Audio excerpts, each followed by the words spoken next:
Zomlot, who's head of the Palestinian mission to the United Kingdom here in London. Thank you very much for being with us. Well, finally, we have this ceasefire and hostage release agreement. What is your reaction to that news? 15 months too late. The suffering, the pain, the human loss is immense. And it will only be now replaced with a period of grief, and let the journey begin of healing, of attending to our wounded, of taking out the people under rubble for months and months, eaten by animals and dogs. But is this an agreement you think can work? We've heard quite a lot of the specific details about what is in it, these three phases. Are you confident it can be successful? If we manage to garner sufficient political will to enforce it on Netanyahu, yes. And what happened tonight is just another proof that it's always in the court of the international community that is the ball. And you saw when the international community with the US and the rest have exerted the pressure, the genocide ended. So why do you think we've had this agreement now, at the very end of the Joe Biden presidency, just before Donald Trump comes in? Because Joe Biden said he proposed all of this back in May, months and months ago. Why has it taken so long? Because all of a sudden, all stars aligned, including both sides of the US, the current administration and the incoming, but also the region and also the Palestinian contenders. Now, the main issue is not how it happened. The main issue is how do we learn the lessons, Ben? And the main issue is that we shall never, ever go back to the 6th of October. From now on, of course, we must provide immediately to this desperate, unprecedented human suffering. Our children were dying because of the weather, freezing. And this is unprecedented in human history, the starvation and what have you. And people, now everybody's talking about people going back to their homes. What homes? More than 70% of homes in Gaza have been destroyed, all of livelihoods and infrastructure. So it will be a heinous task of actually bringing back life to Gaza. Yet, from there, we move to uprooting the root cause of all this. We must understand that a status quo ante is a disaster. We have got to find a path, very clear path, that the State of Palestine, that should be the representative of the unity of the Palestinian people, the unity of the land of the Palestinian people, and the unity of the political system takes hold, serve its people, and we move swiftly towards liberation and independence in line with all the international consensus we know. Well, on that, then, who runs Gaza in the future? What is the post-war Gaza? What does it look like? Is it run by Hamas? Frankly, Ben, I don't think this question should ever be asked, because the Palestinian people have their institutions.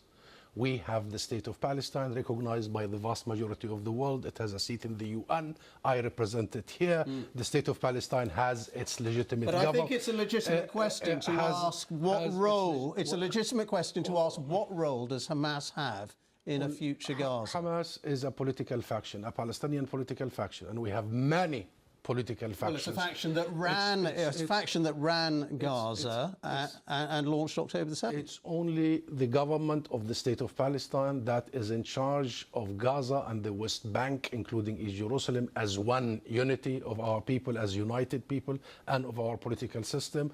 And there will be no other alternatives but us to take over and make sure we provide for our people. We have an address, and guess what?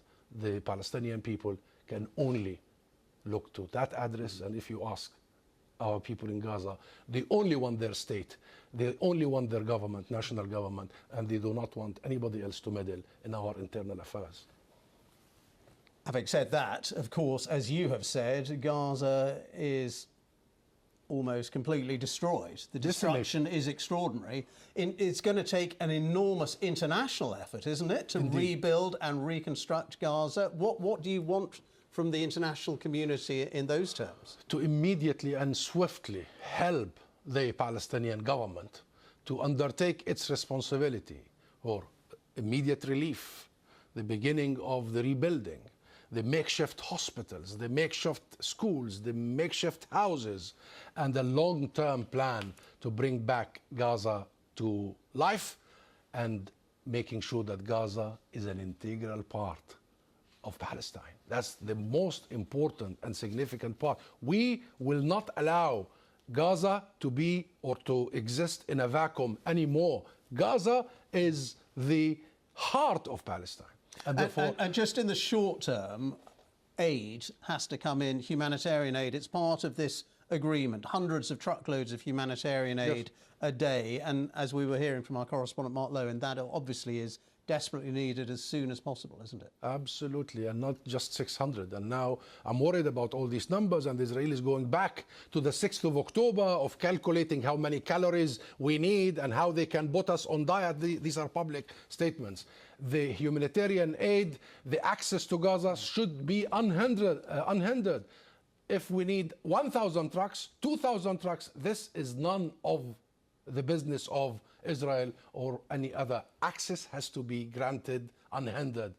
And I tell you, 600 will not be enough, 1,000 will not be enough. You are talking about more than 2 million people who have nothing. All right, having said all of nothing. that... We need to think about their schools. For the second year, they haven't been to schools. We need to think about how many children that are orphaned, more than 17,000. We need to attend for the many children who are amputated.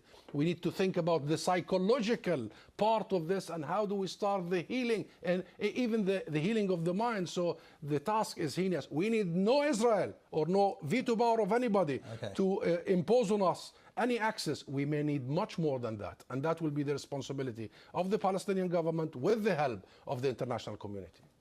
Thank you so much for being with us here in the studio.